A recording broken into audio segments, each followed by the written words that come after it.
to the third day of FDP on Penning with Purpose, Mastering the Arts of Research and Publication, organized by Marian Research Forum. Now I invite Dr. F. Maria Jennifer Daya, Assistant Professor of History, to introduce the resource person. Good evening, everyone. It gives me an immense pleasure to welcome you all to the third day of the 5-day virtual faculty development program on Penning with a Purpose, Mastering the Art of Research and Publications, organized by the Marian Research Forum, St. Mary's College, Autonomous, Thuthukudi. We are truly honored to have with us today Dr. Davita Turai, Dean R&D and Assistant Professor, Department of Commerce, Madras Christian College, Chennai. Dr. Tabitha Turai has been serving in the Department of Commerce at Madras Christian College since 2001. She earned her PhD in 2009 from the University of Madras and has been deeply engaged in research ever since. Her academic interests include human resource management, organizational behavior, and marketing. Three of her research scholars have successfully completed their PhD work under her guidance. She She also serves as a reviewer for various indexed journals and a member of the Board of Studies and Examination Committees of several reputed institutions.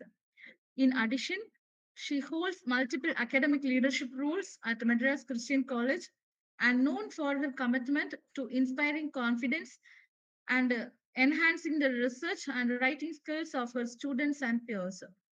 Today, Dr. Dabita Ture will share her insights on manuscript writing, tips and tricks. Her extensive experience and passion for academic excellence will surely guide us in the refining our writing skills and strengthening our research output.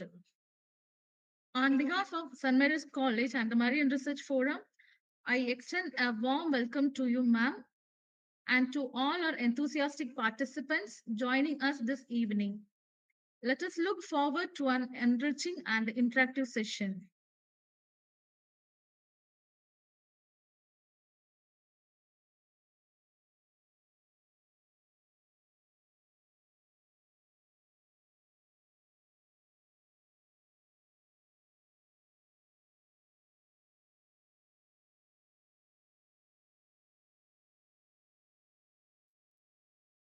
Okay. Thank you very much. At the outset, I would like to thank the management of St. Mary's College for inviting us, the MCC Research Colloquium, to your institution. We wish we were there in person to be there with you and to share our learnings and our expertise with you. Probably this will be the beginning, and we will have an in person session with you. Now, before we start off, I think this is day three, and I would be giving you a few insights on how to write for an indexed journal. Now, from your learnings from the past 2 days, can maybe somebody just tell me what has stayed with you? What is it that you have learned in the past 2 days? Just a few answers.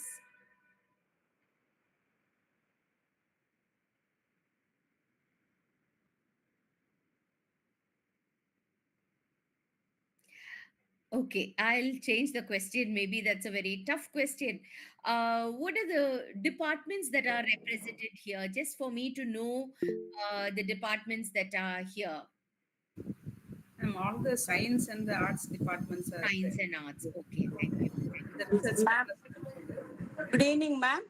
Good We evening, have ma'am. learned that how to narrow down from the wide spectrum, that is a broad spectrum of a topic, how to narrow down and find out the exact research topic, and to fill the gap from the Yes. literature review, how to fill the gap. That we have learned in the past. Thank you, ma'am. Thank you, ma'am. Thank you. And I also see the chat box. So, yes, I think those of you who are feeling shy can use the chat box. Please write, yes, that academic research is not just research, but a passion. Amala Steffi has said literature review. Yes. So we're going to see a little bit more today on how you can actually write. Now, how many of you here would say, I have a research paper, I've written something, I have not submitted it? How many of you have a research work with you? You've completed the research, like you've done the study, you've completed, collected questionnaires, you've even maybe even done some analysis on it, but you have not written and submitted. How many of you are here? Maybe just say a yes or something in the chat box. Anyone here who has a paper not ready yet? Yes, okay, thank you, ma'am, Josephine, ma'am. Yes, okay. Right. So two yeses. Yes. Thank you. Thank you so much. Okay. We see some answers. So I think as teachers, most of us are in this dilemma where, we have done some research. It is there. We have not been able to find the time to submit a manuscript. I would like to challenge you all today.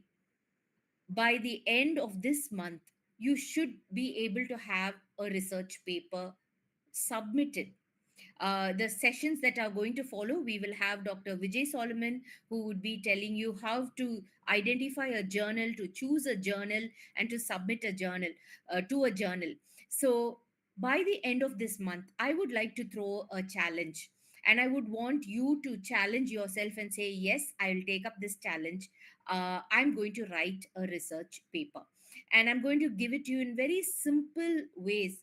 It's not impossible, it is something that can be done. Let me share my screen. Can somebody let me know if my screen is visible, please? Yes, ma'am. Okay. So we're going to see how we can write a effective manuscript. When I say effective, hopefully it will be accepted for publication. Now, many of us are at this particular stage, I would say. We are a puzzled researcher. There's too much of pressure on us as faculty to publish, probably by conducting FDPs like this. There is a pressure to publish. Our institutions want us to publish. We feel we have to publish. At the same time, there is a lot of information overload. Too much of content is there. There are so many FDPs happening. I'm a part of a number of WhatsApp groups. Every day, there is an FDP happening in some institution or the other. I think all of you are aware of that also. Also, there we see that there is endless possibilities. There is maybe, yes, we can write. Now, this is the situation we are in as a researcher. And we also have this challenge to disseminate research. Disseminate research meaning we have to share the research work that we have done. So, how do we do this? We do this by attending conferences, workshops.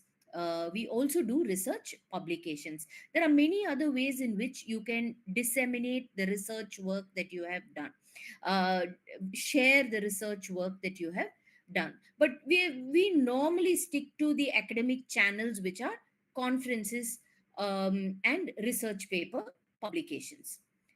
But the very first step that we have as teachers is to embrace the balance between teaching and research.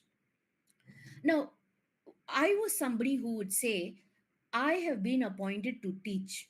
I want to teach. I'm a great teacher. My students love me. My job is to my students. I have to do my duty well. I have to cover the syllabus. I have to finish my work. I have to make sure students have adequate material.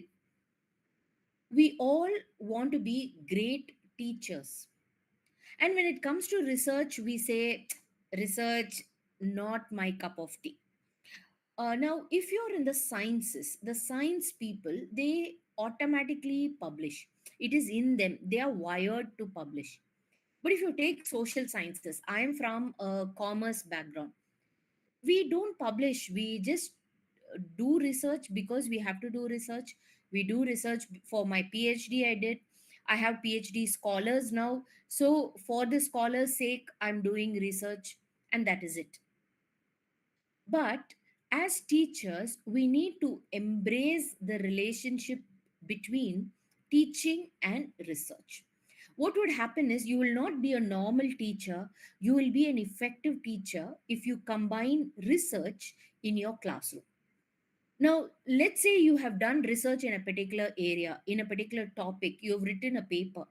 And when you go and teach that topic in your classroom, you're going to be great at explaining that particular concept in your classroom because you have done some research in that area. So, as teachers, let us not say, I'm only a teacher, I'm not a researcher. A good teacher is one who can do both teaching and research. Teaching and research go hand in hand. So, if we can accept that fact, I think that will help us, break down thoughts and would help us to go forward. Now, why should we publish? Please feel free to interrupt if you have any thoughts. Please feel free to interrupt in the middle and ask a question. I would not be able to see the chat space, so if somebody posts a comment in the chat space, if you can read it out, it will be great. Okay. So why should we publish? Why should we publish? It is for our academic advancement. If you're a teacher, if you have finished your PhD, after that, what next? Maybe you want to do a postdoc, okay. But all of this, your academic growth is seen by the number of publications that you have. Now, if you're pursuing your PhD, then it is a mandatory requirement. Now, we belong to the University of Madras, where they say you need to have two publications as mandate. So it becomes a mandatory requirement if you're pursuing your PhD. Now, apart from these two, one is mandatory, one is academic growth. But apart from that, when you publish, you gain recognition. People recognize you as someone who has published, someone who has written a paper, someone who has Ma'am, excuse me, ma'am, your voice is not audible.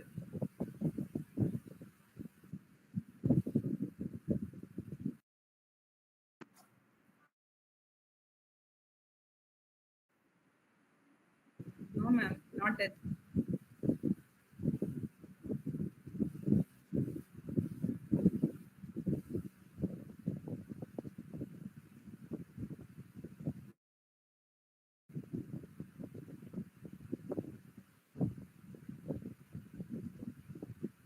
No, ma'am, it's not audible.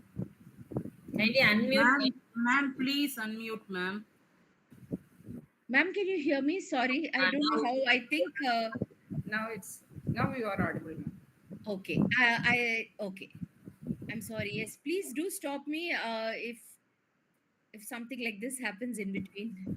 Okay, okay. Yeah, thank.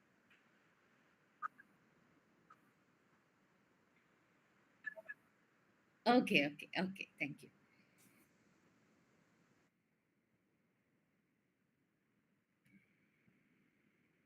Okay. Um, we'll go on to the next slide here. So what should we publish? So we're telling you to publish, that you need to publish, that you need to uh, um, it's academic advancement, it is mandatory. But what can you publish? Now, do you have a story to say? Do you have something to say? It should be original, it should be innovative, it should be new. Is there an audience? Now, if you write something, will somebody be interested to read it? Now, many a times, some of the papers that we write, nobody reads our papers. So, is there an audience? Now, who will read our papers? It will be other research scholars who are interested in that particular topic. So, are you choosing a topic that others are interested in? So, is there an audience? Now, how do you tell your story? There are different ways in which you can tell your story. We will see that in the next few slides. So when it comes to telling a story, it refers to your research problem.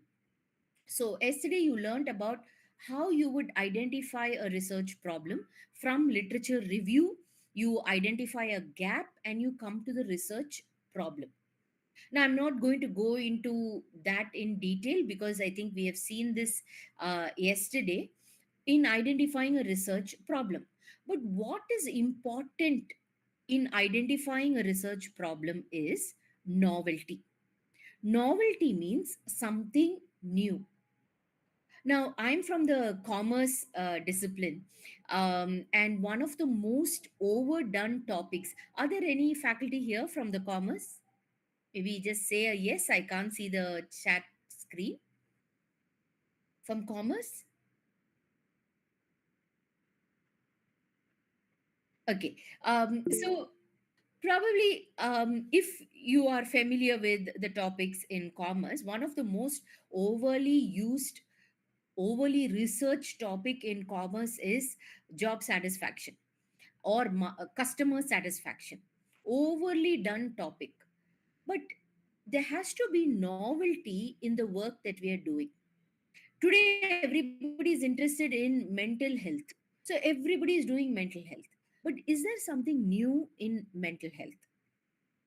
Everybody is interested in SDG. Suddenly, everybody is talking about the sustainable development goals. Every conference is about sustainable development goals.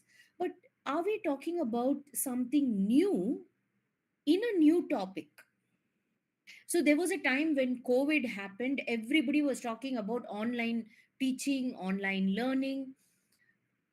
Today we are all talking about AI, AI in everything, AI in this, AI in that. Conferences are themed based on AI. Everybody is writing with AI.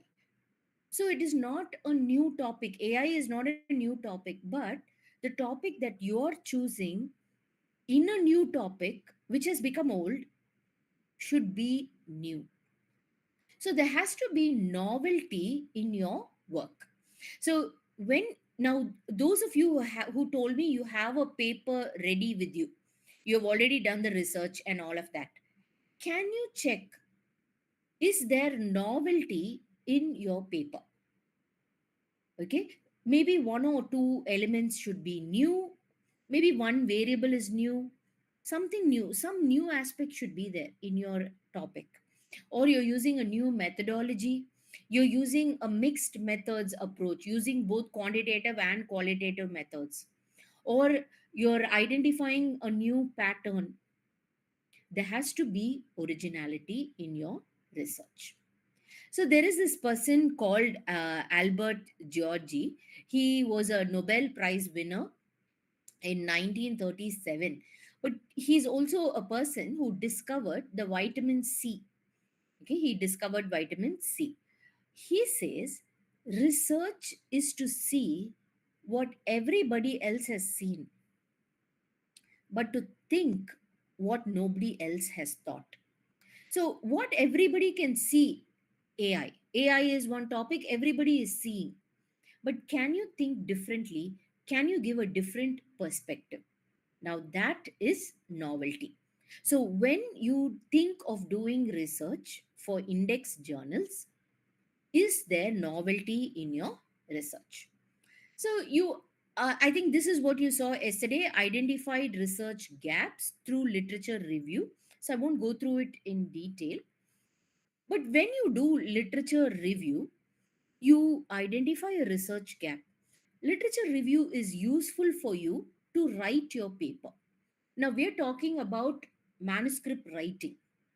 Now, when writing a paper, every sentence that you write should have a reference. Now, if you ask me how many references should be there, I will say how many sentences are there, so many reviews should be there. Okay, so when you do literature review, you have references that can be cited. This can be added as footnotes or endnotes, or we add it as a bibliography in the end. So, what happens when you do literature review? You have a question, You read, you read and you critically analyze. Now, this is what you saw yesterday. And then you identify a research gap. Now, what do you mean by research gap? Everybody has done research in this, and this, but this particular area has not been covered. So, I'm going to do that. That is research gap. Now, this research gap will lead to your research question or your research objective. Okay. So, your literature review with your research gap will lead to a strong research question. Now, we're talking about writing a manuscript. Now, what have we done so far? I told you the first point, as a teacher, you have to be a researcher. I'm summarizing. As a teacher, you have to be a researcher. We then saw how we need to identify a research topic where there is novelty. There has to be novelty, something new. Now we are seeing how we have to use literature review, how we need literature review to write your research paper. So before you start writing, you need to collect as many research papers, review papers as possible. You need to collect as many as possible. Now, how do you now another way in which you can identify a research question? Now, if you go to Elsevier, you can go to your Google, and if you type call for papers, okay, you will come to this particular page. You will come to this page, and over here you have on the left side you have subject areas. You can choose which subject you are interested in. So I chose management, business management and accounting. I chose that because I'm from commerce. I chose that particular thing, and I found that there are 193 call for papers. Now, I'm giving you this as a tip to identify research questions, to identify research topics. Now, if you're wondering what to do research on, I don't know what to do research on, you can use this method to identify topics. So I chose business management and accounting. You can see there are all the different subjects will be there, or a subject closest to your subject can be identified. And once you do this, you put in a keyword. Now I use the keyword advertising. I was working on a research paper and I wanted to find a paper on advertising. And I found that there are 4 call for papers on advertising. Now you can go into each of these areas and see which one interests you. Now I told you there has to be novelty.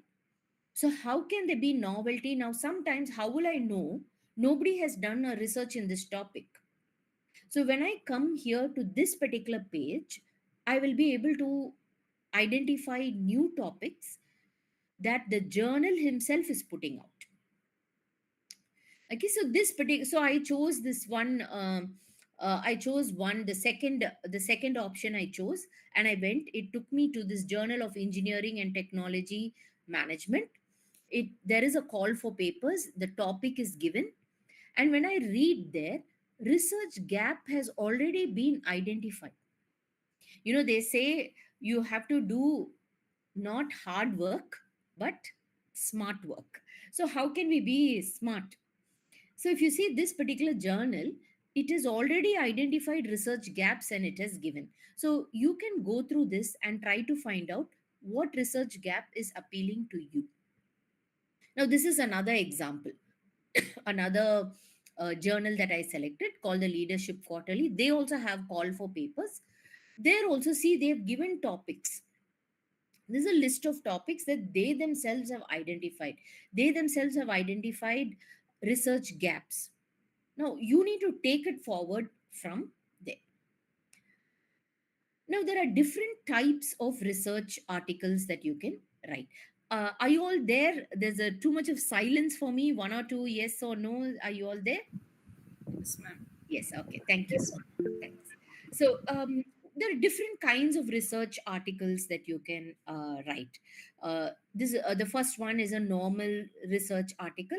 This is how we do, right? Normal research. We conduct a survey. and you do a research and you write it, a full-fledged empirical research article. You can also write a review article. Now, in every topic, writing a review article is considered to be really uh, interesting, useful. If you're a PhD scholar or if you have PhD scholars under you, please ask them to write a review article. We will do a session on this some other time when we meet, how to write review articles. You can also write a case study. You can also write a perspective. A perspective is just a short 2 page, say thousand word essay. So you can choose what kind of a research article you can write. Now, if you see in this particular web page, it calls for full papers. Okay, so if they call for full papers, then uh, you can give your full papers. Now, if you see this same journal is saying it accepts full length articles, short communications, commentaries, and so on. Okay, so read through the journal and see what kind of an article you can submit. I'm keeping it very brief. Each of these topics are separate sessions that can be conducted.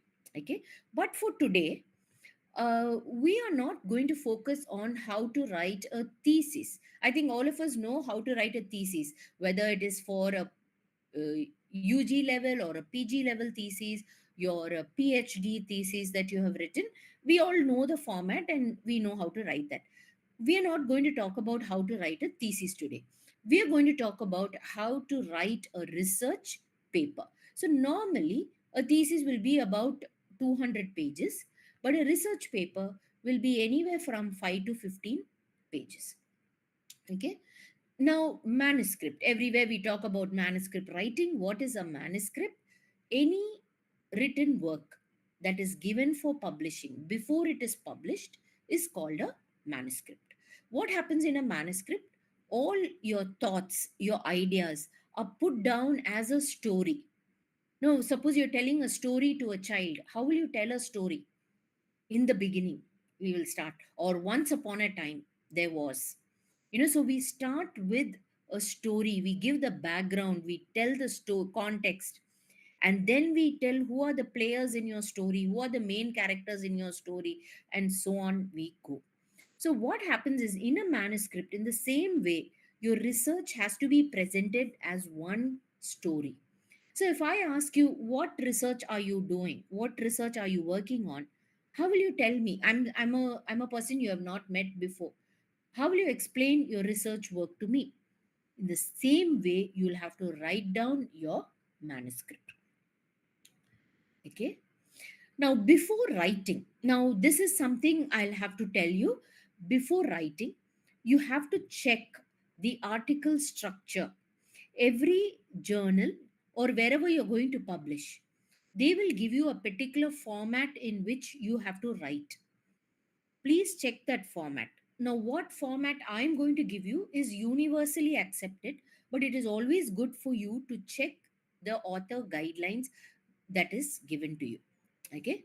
Now, I'm going to introduce you to the IMRAD structure in manuscript writing. This is a very popular, commonly accepted way of writing, the IMRAD structure. So today, in the next, probably in the next half an hour, this is what we are going to study, the IMRAD structure. Now, what is IMRAD? Okay, this came out in early as 1979 itself. It is considered to be a scientific standard of writing a research paper. It consists of I for introduction, M for methods, R and D is results and discussion. IMRAD structure. So this is the way in which a research paper has to be written. You have to follow the IMRAD structure. So we're going to see a little more in detail. Introduction, methods, results, and discussion. Now, in between introduction and methods, you will give your literature review. All the review that you had collected, you will write about your review here, and then there will be a conclusion. You will conclude. So the IMRAD structure. Now, why use the IMRAD structure? Now, if you are somebody who's writing research papers and you're using your own um, method of writing, if you're going to write for an indexed journal, now when I say indexed, index means if you're going to write for a Scopus or a Web of Science journal, you need to follow the IMRAD structure because it is a internationally recognized format. Now in India, in Tamil Nadu, we have a particular way of writing research, but it is not accepted outside of our country. So the IMRAD structure is accepted internationally because it is very clear. It helps you to get publications and all of that. Okay. So we need to follow the IMRAD structure. Now there are different sections in a manuscript. So if you're probably writing down, please write it down. Or if you're taking a screenshot, please take a screenshot of this particular screen. Now, these are the sections in your manuscript: section 1, 2, and 3. This is the order, this is the format for you to write a manuscript. And we are going to begin with the no, so this is the order of your manuscript. Okay, so if you see here, title, abstract, keywords, then comes IMRAD, introduction, material, methods, results, discussion, conclusion. Then we give references and all of that. Now, this is the order of your manuscript. But the order of preparation, the order in which you write your manuscript is different. The order in which you write is going to be different. What is the order in which you write? You cannot start with title. Though title is the first part, you cannot start with title. If you're going to start with title, you will go wrong. You cannot start with abstract. Many conferences, they tell you, please submit an abstract. And then they give you time to submit the main paper. You cannot submit an abstract until you have completed your paper. You should have completed your research. You must have draft 1 ready. Only then you can write abstract. So let's see what is the order in which we have to prepare. You need to first start at methodology, materials and methods. You need to start over there. Now, why is it that we start at materials and methods section? Because you would have probably done your experiment. If you're in sciences, you have done your experiment. If you're in social sciences, you would have distributed your questionnaire, collected the data. Maybe you have done some statistical analysis to it. You need to start your writing at the research methodology section, at the methods section. Put the tables, the figures, the results, do the discussion, even write your conclusion. Very surprising, you even write your conclusion. Then you go and write your introduction. Because why do we do this is sometimes we start with something in our mind, but sometimes you know how when we tell stories, we go somewhere out of the point, out of the box thinking we say, and we go out of the topic. Sometimes that's what happens. So to keep us focused, you write the introduction in the end, then you write the abstract, keywords, and surprisingly, the last thing that you must do is to write the title. The title comes in the end. Okay. So I'm going to introduce a scaffolding to you. Now, what is a scaffolding? Now, what do you see here in this picture? We see, can somebody tell me? What is it that you see in this picture?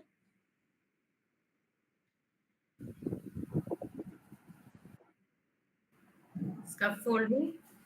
Yes, a scaffolding. Okay. So you see people here, they are working, it's a construction site. They are working, they are using a scaffolding. A scaffolding is additional help, additional structures to a building to climb to the top levels. So I'm going to give you a scaffolding in manuscript writing. How can you take your manuscript to higher levels with the help of a structure, with the help of step by step by step? From the first floor, you go to the second floor, to the third floor, to okay. So there's going to be a specific structure that you're going to follow, which will help you write. What is this structure? So we're going to look into section 2. Section 2 is considered as the core part of your research. It's the core section of your manuscript. And this is the IMRAD. Okay. So I'm going to go directly to this scaffolding. Now, you can write 6 paragraphs. 6 paragraphs can be written probably in, I think, half a day. We are all teachers. We can write 6 paragraphs. What are these 6 paragraphs about? If you're following uh, the talk, you can take a screenshot of this particular page also. This is the outline for your introduction. This is the scaffolding for your introduction. 6 paragraphs. What are the 6 paragraphs? What is the background? The given introduction. What is the statement of your problem? Why is the problem important? What is the research question that you're talking about? The research question will lead to the research objective. And then what are the implications? Implications means you're doing all this research. Who is it going to benefit? 6 paragraphs, about 1.5 pages. Your introduction is done. I told you we don't start with introduction, but I'm following the IMRAD format for explaining to you now. So we are going in the IMRAD order. So I for introduction. 6 paragraphs, your introduction is done. So this is a research paper. Those 6 paragraphs that I told you are mentioned over here. So it need not be 6 paragraphs. You may combine and you can write. But as a beginner, you can start with 6 paragraphs and you can write the introduction. Okay. So your introduction would actually give you a background. What is the research gap? If there are any new terms, any new definitions, all of those things will come off in your introduction itself. The second one is methods and measures. IMRAD, I for introduction, M for methods and measures. Now, this is your methodology section. How did you conduct the study? What did you do? How did you conduct the study?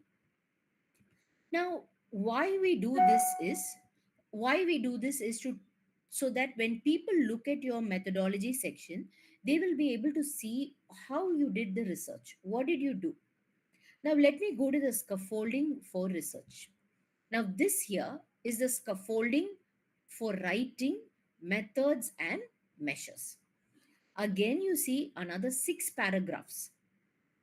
So, is there any literature review for the method that you have chosen? Now, what method did you choose? Say, for example, you have used focus group discussion or you used a particular experiment. Is there any literature review to support that particular methodology? Okay, so literature review for the method that is chosen. Who is the sample? You can write, because if you're going to, if it involves chemicals, what did you use? What were the chemicals you used, or what um, what was the sample that you're studying?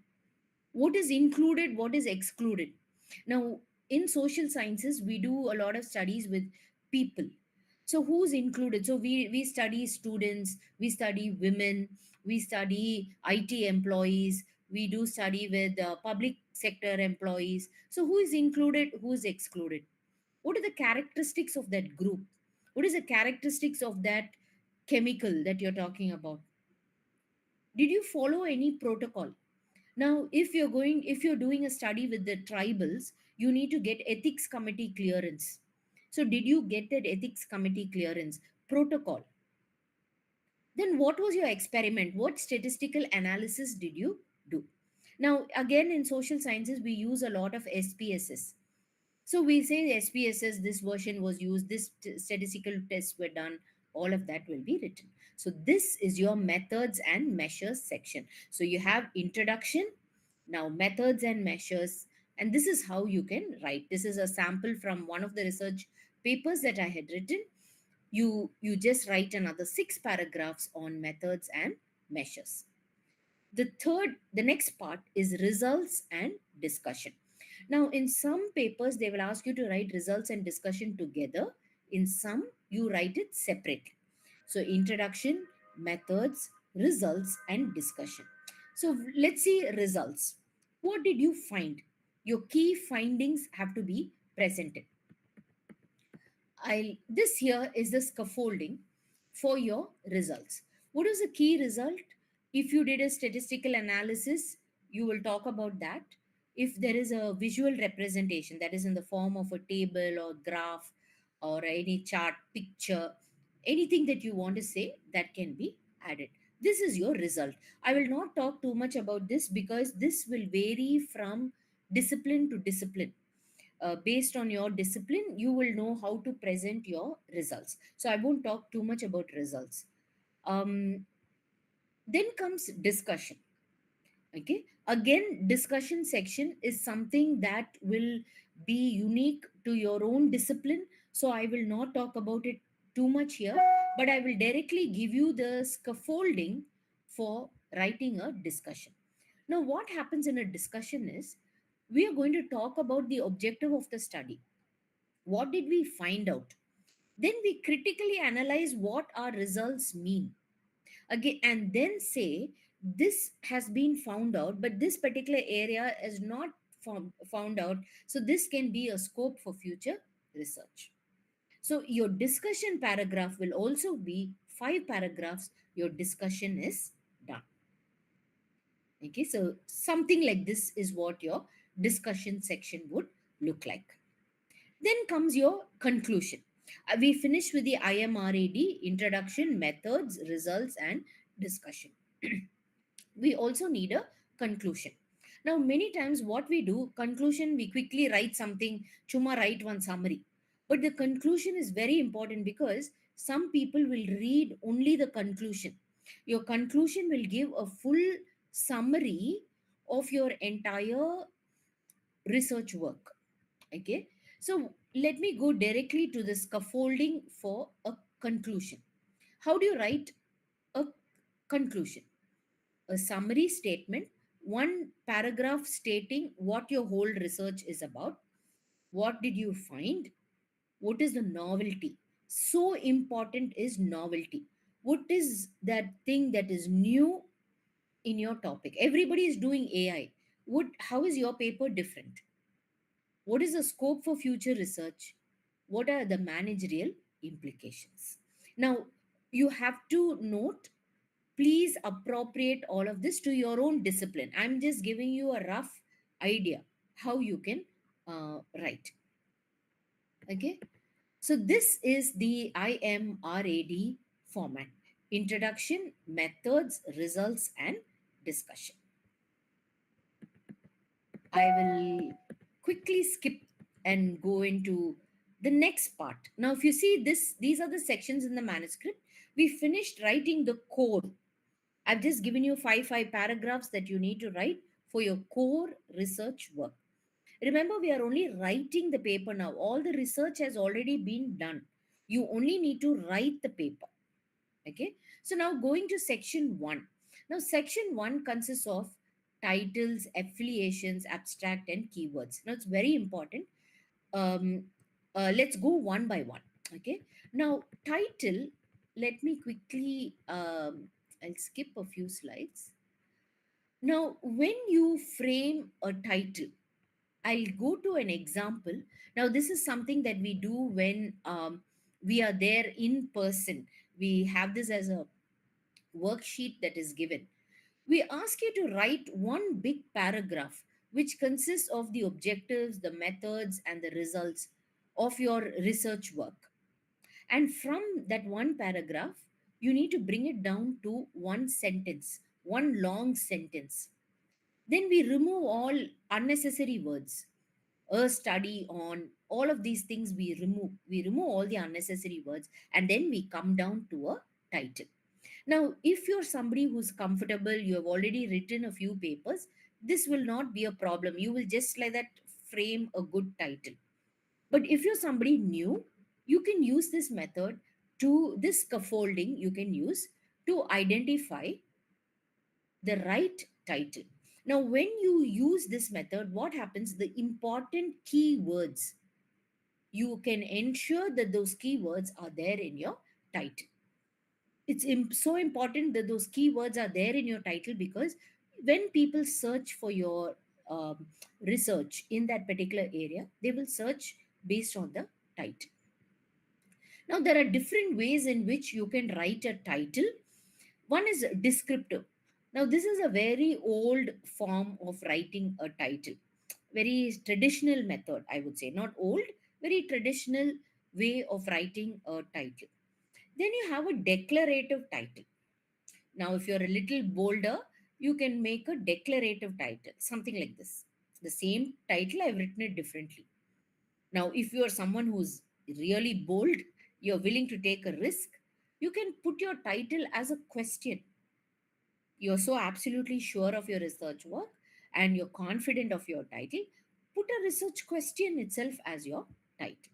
So you can try to be a little different, declarative or interrogative also when you choose your title. The next one is an abstract. Now, this is again very important. What we do while giving an abstract is we quickly put some material and we put it together, and we submit an abstract. But an abstract has to be um, an abstract has to be um, you have to pay attention to writing an abstract. You can't just put everything together and give an abstract. And for this I will give you a scaffolding to write an abstract. Okay, two lines. I have 5 points here. Okay, again, maybe you can take a screenshot. Maybe 5 points, two lines on each. Why did you do this study? What is the importance of this study? What did you do? What was your research problem? How did you do it? What was the method that you followed? What did you find? What was your major finding? What did you find? And what does it mean? What is the implications? 5 points, two lines each, or maybe even 3 lines each, and your abstract is done. So this is a research paper that I had written with my colleague, where I divided it based on those 5 points. If you see here, each point talks about, gives a background, what was the research problem, how did I do it, what did I do, the methodology. Then in purple, what was my finding, and in yellow, what is the implications of the study. Now, in some research papers, they ask you for a structured abstract. So the same research paper, what I had given as one paragraph, it can be written as a structured abstract also. Now, in sciences, many people are going in for a graphical abstract, because today infographics is the key. So, if you are a little creative and you would like to present a graphical abstract, you can also think about a graphical abstract. But you need to check if your journal accepts it. Okay, keywords. It's so important you use right keywords. What words come throughout in your research paper? Kindly use those keywords, because it is through your keywords your paper will be searched. People will find your paper through your keywords. So now here, these are the different sections of a manuscript. We saw section 1, section 2, and then section 3. Now, section 3, let me quickly go through section 3 now. Acknowledgements. Now, you need to acknowledge funding agencies. If you have received a project, a DST or an ICSSR project, if the research is through a project, or your college has given you a seed money grant, a small mini project grant, you can acknowledge the funding agency. You can acknowledge an NGO that has been helpful in collecting data. So acknowledgements can come in. You have to give affiliation to your institution. When you publish a paper, affiliation is important. You have to mention your college, your institution name.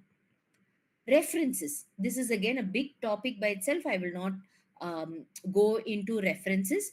Please check the referencing style. It has to be consistent. Now, this is one way in which you can find out the referencing styles. If you go to Google Scholar, you will find that quotes. If you click on that, it will take you to the different ways in which that particular paper can be cited. So, which citation style are you using? Mostly, they use the MLA or the APA format. Whichever style they are using, you can use that style and you can write. Any supplementary material, any other additional material, technical data, statistical analysis, any extra information which you don't want it to feature in the article can be put in as supplementary materials. Okay, so three sections in a manuscript. What I'm going to do now is I'm going to skip a few slides and I'm going to go into the challenge that I'm going to throw to you. Are you all there? Yes, ma'am. Yes, okay, thank you. So I'm going to throw this challenge to you to write a manuscript in a week. So today is, let's assume that, uh, this FTP gets over in another 2 days. You have another 2 days, and with that, it will be done. So let me assume that you're going to start on Saturday or you're going to start on Sunday. I would like to throw this challenge to you. And if there is anyone who completes the challenge, please write back to me. I'll be very happy to help you in refining your research work, giving you my thoughts and insights. Any help you need in your writing, I will be able to offer that to you. Okay, so here's the challenge: manuscript in a week. How can you write a manuscript in a week? Okay, now at this stage, I'm assuming you have finished your research, you have finished collecting your data, you have analyzed it, you have done your experiment, you have done your study. We only have to write your paper. Okay, so manuscript in a week. Day one, write the methods section, only the methods section. And I've given you the scaffolding, 5 paragraphs. What is the methodology you have used? Some literature review over there. Who's a sample? Who's included? Who's excluded? What statistical tools you used? Did you follow any protocol? Did you have any ethical clearance? Was any ethical clearance required? Write the methods section. Day one. Day two, write all the tables and figures. Now, this is actually what you have already done. You're literally writing your results part over here, half of it. That is only the tables, diagrams, charts, whatever you want to fit in. All that has to be done. Day two.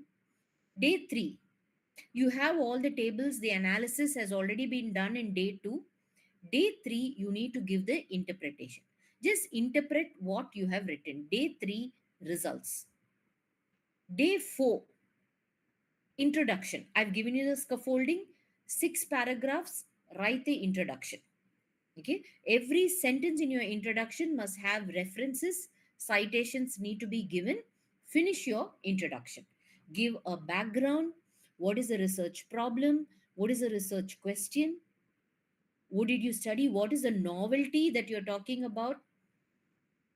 What are the implications of your study? So, introduction is done. Then comes day five. You can fluctuate. Okay, I'm just giving you an order. Day five. Day five, discussion. Now, discussion is after your results, we went to introduction so that your mind is focused on what your topic is about. Now, you do the discussion. Discussion is what? This is what I wanted to do.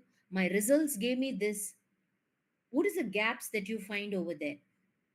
Critically analyze your findings and you write your discussion. Day six, conclusion. Conclusion, 5 paragraphs, I told you. Summary, novelty, what are the limitations, scope for future research.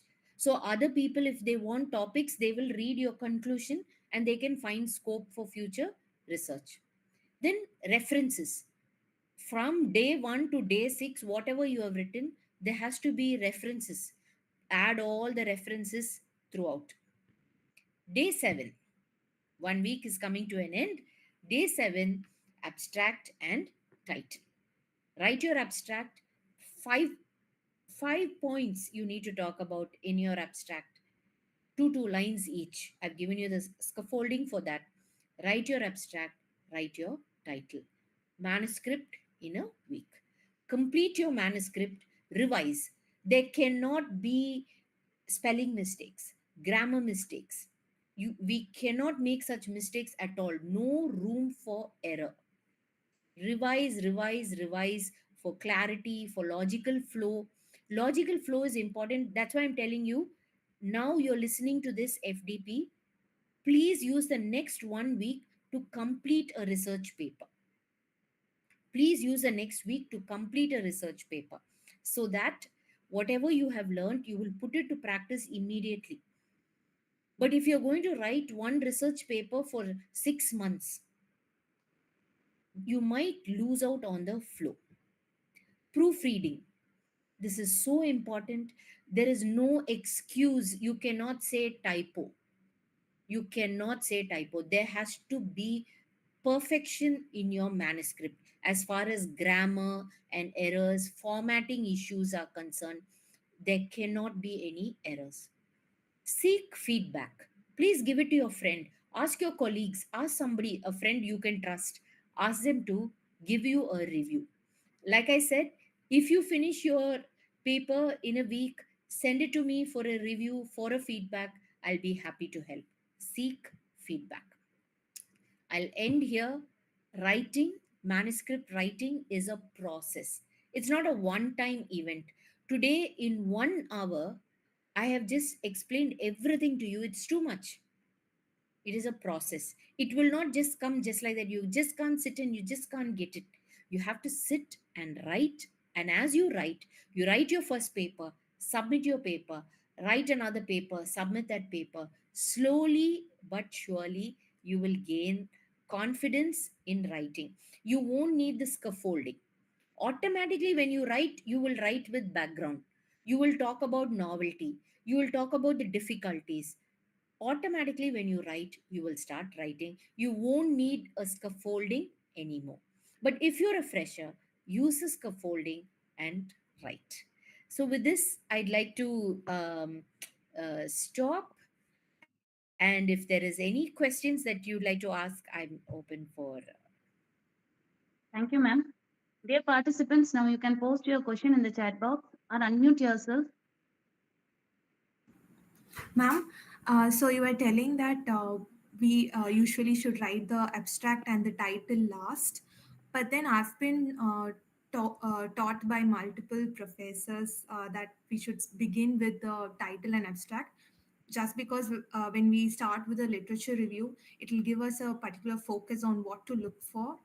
Otherwise, we'll not know what we are doing with that particular topic, and we'll be pretty much lost Yeah. when it comes to the literature review part. So, um, So what I would suggest, you've been taught well. What you're saying is right, but having a focus doesn't have to be through the abstract. Your focus on your study should be through your literature review or through your research question. Your research objective will keep you focused. Now, the reason I ask you to write the abstract in the end is, let's say you start with the abstract, but then you do your research. There is some finding, some result that comes out, and in your discussion you come to a different let's say you're concluding slightly differently, or you're coming up with a different finding. Then you'll have to incorporate that in your abstract, because if you take index papers, most of these papers are not available for full view. So many a times people read only the abstract. So when they read the abstract, you have to ensure that the entire essence of the entire paper is there. Now, like I said, if you have done it before, you might be naturally tuned to writing what is in your paper in your abstract. But if you're a fresher, if you're going to write for the first time, to ensure that your abstract captures the essence of the entire paper, I would suggest you write it after at least a outline is done. Maybe you're not completed your full research paper, but at least there's an outline ready. Then you can write your abstract. Yes, ma'am. What you're saying is true, but most journals and conferences, they have this abstract submission deadline Yeah. first, and journals they ask for this manuscript deadline after like 6 or 7 months. So what I tend to do is that I write the abstract and the title, give the title first, and once it is accepted, when I start writing the entire paper, I realize the mistakes I have made in the abstract and the title. I want to add something or make changes in the title or revise the theoretical framework, but then I'm not able to do because it Mm. has already been submitted and accepted. Yeah, yeah. So that's why, you know, you research on some topics. Like I gave you the tip of using call for papers. Go browse through call for papers, identify it, and start working on some research areas. So you have some research work in the pipeline. And when there is a call for, when there is a conference, you already have, say, 125% of your research work already done, and then you tune it to that the theme of that conference maybe. Yes, ma'am. Yeah, Thank you. Ma'am, would you be willing to share your PPT with us, or at least the slides where you have listed out the yeah, scaffolding? I'll do that. I have some material. I'll share it with the ma'am, and she will send it across to you. Yes, ma'am. Thank you.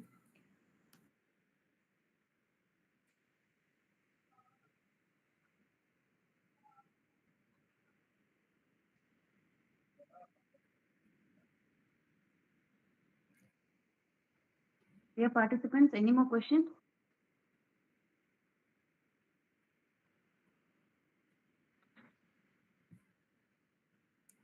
Okay, so I'd like to encourage you all. You know, sometimes writing seems to be like a very daunting task. It looks like it's difficult because we write, our papers are rejected. There's a lot of uh, rejection that is involved in it, but it is actually simple, and you need to start.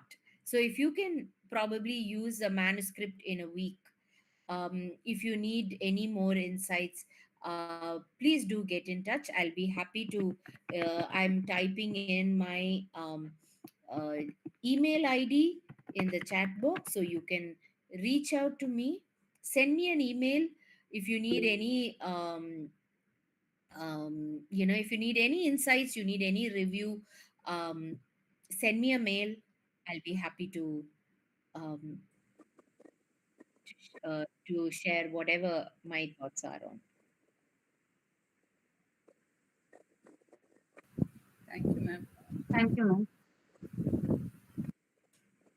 It's my privilege and pleasure to propose the vote of thanks on this occasion. First and foremost, I express my heartfelt gratitude to our resource person, Dr. Kavita Dore, for sharing her valuable insight on the art of writing effective manuscript. Your session has inspired us to improve the quality of our academic writing, and we assure you, ma'am, will complete your challenge in a week. Thank you. Heartfelt thanks to all the faculty members and scholars and participants from various institutions for their active participation. Once again, I thank you all. Dear participants, the feedback link has been shared in the chat box.